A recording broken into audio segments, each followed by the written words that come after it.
Hey everybody, this is Lance from Trailhead RV Rentals, and in this video we're going to walk you through our orientation process for our Voyager model coach. Now if you've booked this coach and you're coming to pick up with us, this is the typical process that we would go through with you. We ask each renter to plan for about 30 minutes, and there's two main goals with this process. One is to show you that everything in the coach is in working order and verify that before you depart on your trip. And the second benefit is that we can walk you through and show you how to operate all the major systems inside the RV. The last thing we want you to do is be on your trip, either on the phone with us or trying to figure out how a coach might operate or how something works. And so we've created this video and that process to ensure that you have everything you need to be successful on the road. Now, when you show up to orientation, the first thing we do is we ask you a set of questions. And these are things that, regardless of whether you're opting to do the orientation through video or in person, that you should be thinking about as you plan for your trip in the RV. First, where will you be going? What will the weather conditions be? Will you be camping in freezing temperatures? Will you be needing to operate things like the air conditioning unit because maybe it's going to be hot where you're going? Secondly, we want to make sure that you know if you're staying in a campground or if you'll be dry camping or if you'll have hookups. This particular model coach requires a 30 amp hookup. So when you go to campgrounds or you're looking to book those, we recommend looking for a 30 amp hookup and pedestal. Also inside the coach, the first thing we do is we start by showing you our manual. Every one of our coaches is equipped with this, and this is your guide to get quick answers when you're out there on the road so that you can figure out how to operate different things without needing to call us or without having to figure them out for yourself. On the front, you'll notice there's a setup checklist. On the back, there's a breakdown checklist. And then inside, there's all these subsections where you can move to where you want to know how to operate the air conditioning or the heater or the hot water or anything else. We also have videos available, so if you scan the QR code with your phone rather than reading, you can watch a quick tutorial on how to operate that system. And then the last thing I'd point out is in the back, this is where all the important information about returning the RV. This is the bullets that will help you understand what you need to do and the condition you need to return it into to avoid paying any additional costs at the end of your trip. And also a phone number for our tech support in the event you can't get the answers out of here, you can't find them on the videos, you're stuck, you need some help, give us a call and we'll help you out. Starting at the front of the Voyager coach, let me familiarize you with a few things. First, the TV in this coach is located up here, and one of the benefits is that it can swing out and lock into place out here, and you can see it all the way from the back of the coach all the way to the front. Make sure that anytime you're going to be driving or moving or doing anything else that you tighten the wing nuts on the TV before you depart, so that the TV doesn't swing out and cause any damage or harm. You can find the remote up here, and up here you can find an HDMI cable and an Apple dongle that we equip with every RV. The TV works similar to what you have at home, and so what you would need to have is turn it on. You can go through different inputs on there, and if you're staying in a campground, you have an option of a coaxial cable and plugging into the campground there. Or you can use the air antenna on top to find air channels. Either way you do this, an important step you'll need to be familiar with is that up inside this compartment is an outlet coaxial jack, just like one you have on your wall at home. If you're going to be operating the TV using air channels, you make sure that you push the button to toggle to that, and if you're going to be using coaxial, you need to toggle the button on that outlet to coaxial. Once you've done that, you would take the TV remote, go to the menu in the TV once you've selected the right input, and then do like you would do in an old school way. You program the channels and it will scan for what options are out there and set them up for you so you're good to go. Stepping back then, this is the over cab loft. What we have here is a privacy curtain. The privacy curtain is designed to snap into places around here so you can block out people from being able to see in the RV when you're at your destination and you've got the lights on. This removable piece stows away so that you can get in and out of the driver's seat when you're driving, but you can put it back into place. You can find the ladder over here. You clip the hooks on there, and people can easily sleep up here. And you would notate that over here on this side, it tells you the maximum load capacity for this loft, which in this one is extra supported for 800 pounds of people up there. Make sure when you're driving down the road that you're not stowing cargo up here because you don't want things falling down on you. Also, no matter what you're doing in an RV, you always need to be wearing seatbelts when you're driving and sitting at the proper places, and this is not one of those places. Moving over here to the dinette, which also doubles as a sleeper. In order to turn it into a bed, under here there's a lever. You would open that lever out of the locking position, remove these cushions, gently press down, and it will sit onto this bar down here. Then you would lay the cushions across it, and that's what makes this sleeping service. I would say this is comparable to a twin bed. You've got extra cabinetry and pantry space up here for food. This coach is equipped with a radio system and lights here, which are great for gaming or if you're working on anything, and cup holders when you're driving down the road. Let's talk about the kitchen space in this RV. First and foremost, you have a microwave, a stovetop, an oven, some extra storage on bottom, several cabinets, a sink. We also equip all of our coaches with a K-Cup coffee maker, if you want to plan for that, as well as a toaster. Now, let's talk about operation of your fridge. Now, we have a tutorial you can see all about in-depth details about how to operate your fridge. But just to cover some of the basics, you have a freezer up top with controls here.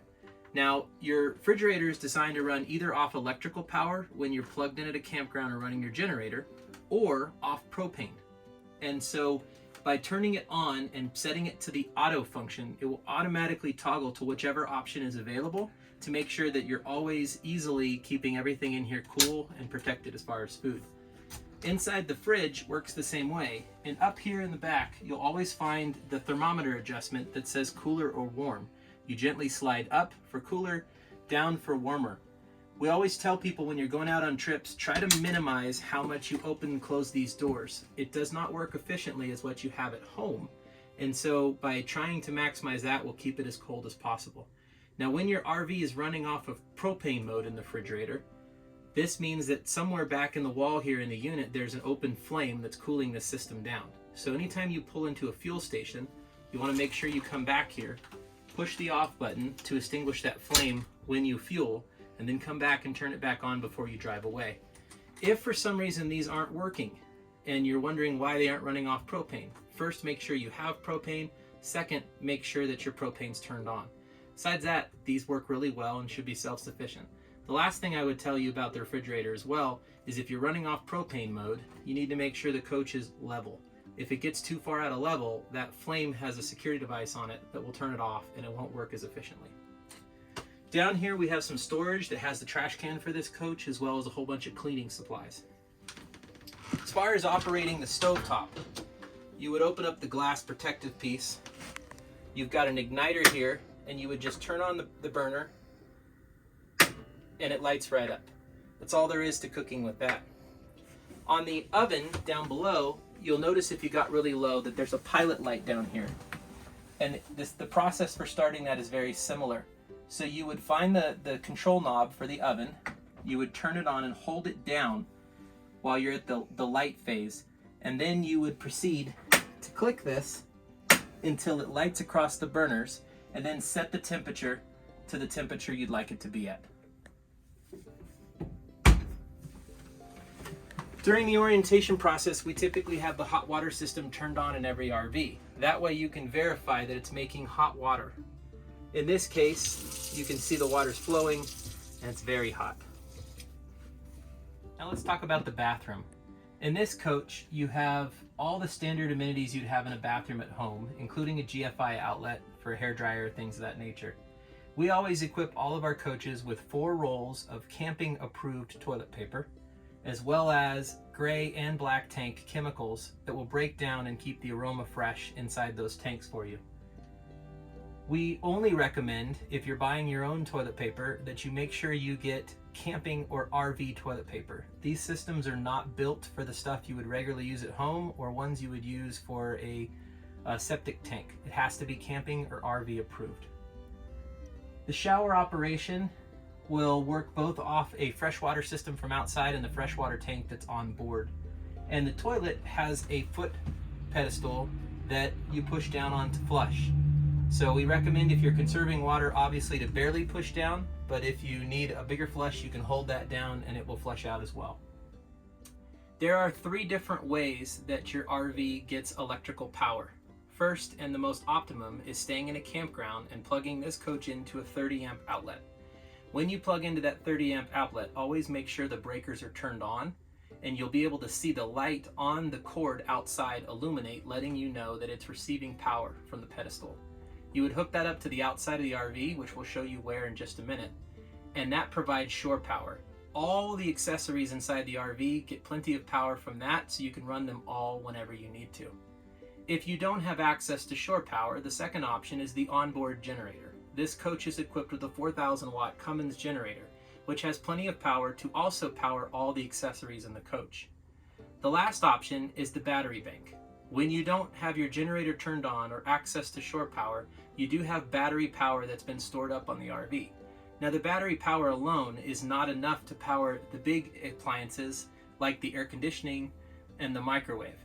And you'll also notice that those battery power will run out quite fast when you're trying to run things like the furnace fan or lights or other things inside the coach. One more thing that also needs either shore power or generator power is your outlets and your TV. These also take quite a bit of electricity, and so make sure you have, for outlets, TV, air conditioning, and microwave, either the generator turned on or shore power set up. Now, we get asked a lot, can I run down the road driving with the generator turned on? And the answer is yes. It runs off the same fuel tank that the coach does. And something important we would point out to you is that when the fuel tank in the RV gets down to a quarter tank, as a safety mechanism, the generator will no longer run. So make sure if you're going to be dry camping that you fill the gas tank before you set out to your destination so you have lots of fuel to be able to run the generator. Back here on this coach by the bed is the control panel for your breakers and your fuses. If for any reason you need to access this, we recommend sending us a text message and letting us know before you do so we can help to troubleshoot whatever your issue might be. In this particular coach, if a fuse is popped, it will typically illuminate a red light next to it. And if you've popped a breaker for any reason, just turn it off, reset it back on, and if you continually pop that breaker, then give us a call and let's discuss what might be causing that. To operate your generator, you're going to need to access your control panel. In this coach, the control panel sits right by the front door. This is the mechanism for the generator. It shows you the hours, and it also shows you how to turn it on and off. It starts just like a vehicle. So the first thing you would want to do is to press the stop button, and you'll notice the light above the switch will illuminate. This is priming the generator. You need to hold this down for 10 seconds or more. Once you've held it down for an extended period of time and you've allowed that fuel to get primed into the generator, attempt to start it by holding down the start button. Hold that down for a few seconds, and if the generator doesn't start, let it go. Then go ahead and hold down the stop button again and repeat this cycle until the generator starts.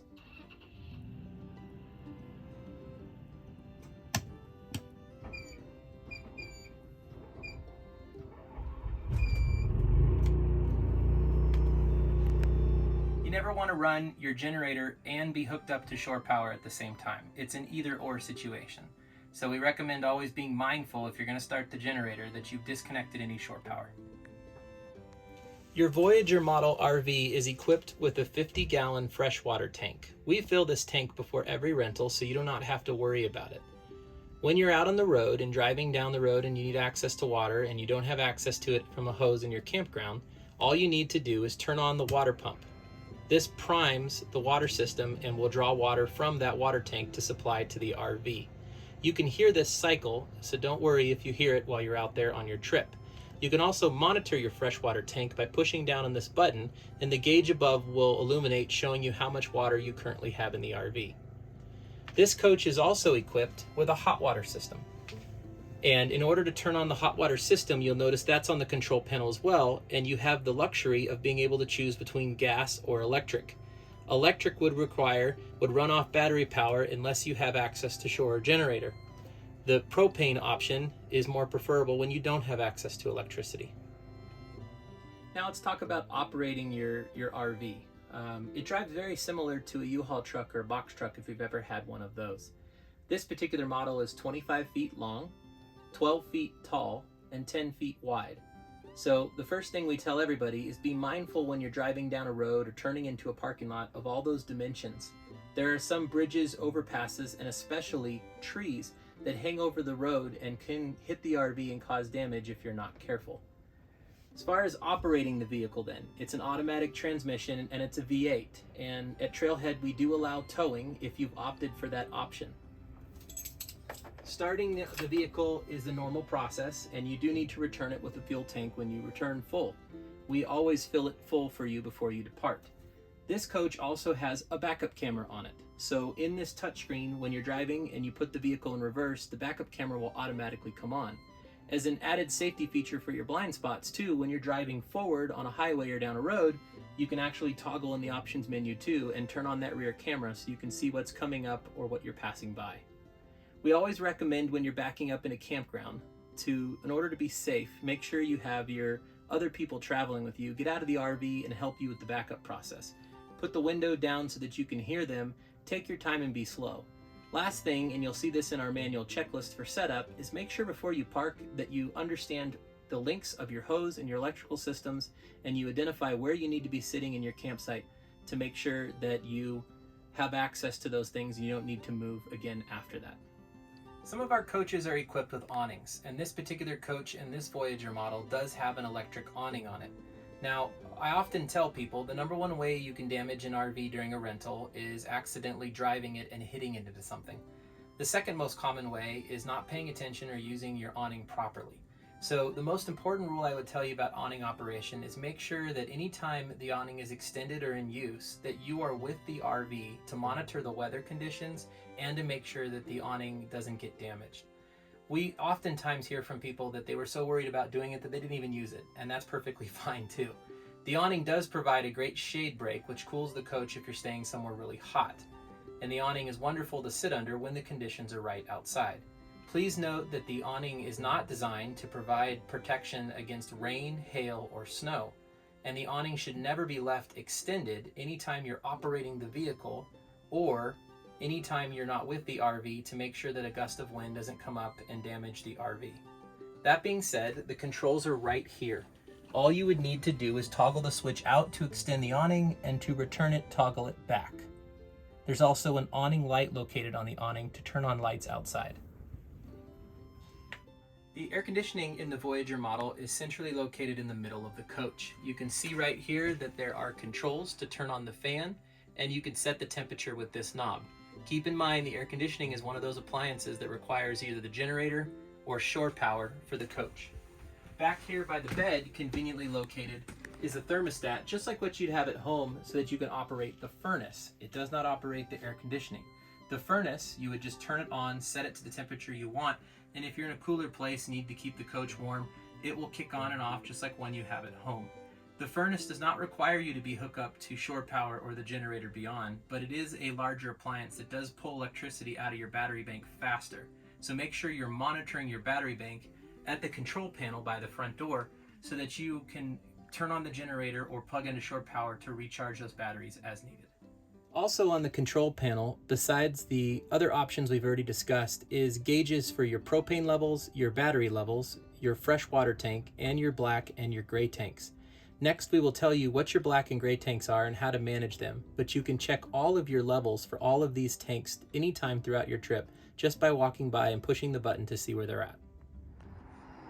Every one of our coaches is equipped with some standard outside equipment so that you can operate the vehicle. Let me show you some of these inside the RV. First, we have leveler pads and a level inside a toolkit. That helps you level at the campground. All you would need to do is take the level, place it in the floor, check both directions, and adjust the tires by using these pads as ramps in order to set the level on the vehicle. We also have your 30 amp electrical cord. You would plug this in on the other side of the RV. We'll show you where in a minute here. And you would plug it into your campsite. And like I said, it has a light that illuminates on it when power is coming through the cord. We also equip all of our coaches with tire chains in the event of inclement weather, an axe, an exterior mat to keep down dirt from coming into the coach, your septic tank hose, as well as your freshwater hose, a coaxial cable, and an extension cord. From the exterior of the RV, I want to point out that your widest point of that 10-foot measurement we gave you earlier is your mirrors. Your mirrors are great guides to know where the edge of your RV currently sits. As we go back down the driver's side, you'll notice this is where your freshwater tank fills. It's a gravity fill. So you take off the cap, you put a hose in here, and when it fills up, water will come out the top to let you know. Make sure you put the cap back on before you go driving down the road. Your generator is here. You should not need to access this for any reason. If you do, please give us a call and let us know. This is your hot water system and your exhaust vent for that. This can be very hot, so make sure kids or others don't touch it as well as your furnace outlet. If your furnace is on, this can get very hot as well. This plug is for your coaxial cable at a campground for your TVs. This is where your electrical cord hooks up, and you'll notice on top it also has a light that illuminates to let you know that power is being supplied to this part of the coach. This is where your fuel tank access is. Make sure anytime you're fueling the RV that you turn off any open flames. This includes your furnace, your refrigerator, your stove, your oven, and anything else that may have an open flame on the coach. This coach takes regular unleaded fuel. Down here is your sewer hookup. Back here is your city water connection for your hose and your Sani flush. Let's talk about your sewer system on this coach.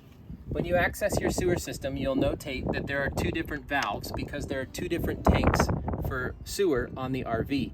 Your gray tank, which is represented by the gray valve, is just your sinks and your shower water and often looks just like soapy water. Your black valve is directly from your toilet and anything that's deposited in there. Make sure you don't put anything down your toilet other than RV toilet paper and fluids. When you go to drain the tank, you'll remove the cap and hook up the hose we've provided, putting the other end into the receptacle at the dump station. Once these are seated correctly and you make sure there's no issues, pull your black valve tank first. Because there's solids in this liquid, it's important to push those out first.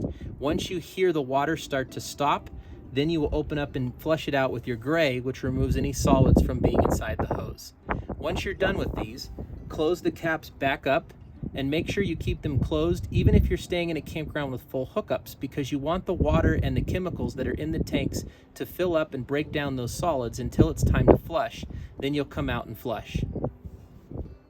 Outside, you'll find your propane tank. Now make sure anytime you go to fuel that you turn off your propane valve all the way by turning it the other direction. When you pick it up from us, we'll have the propane already turned on for you so we can show you all your systems are working. This is the valve to turn it on and off. You'll also notice a gauge here that allows you to be able to see how much propane you have in the RV. Lastly, you'll notice that this particular storage compartment doesn't have a lock on it. And that's by design. In case there's a fire or something happen and somebody needs to access that propane tank and turn it off, they can get access to this. One more thing I'd point out about your storage compartments while we're here. Notice how this door also opens down. You want to make sure that before you depart your campground that you make sure everything's locked and stowed away so that these doors don't come down. If that door were to come down when you were driving, a speed bump or anything else could cause damage to the RV or rip the door off. So just take a moment to double check and make sure they're always closed. This concludes the orientation. Now it's time to do the fun stuff and hit the road. We hope you enjoy your trip.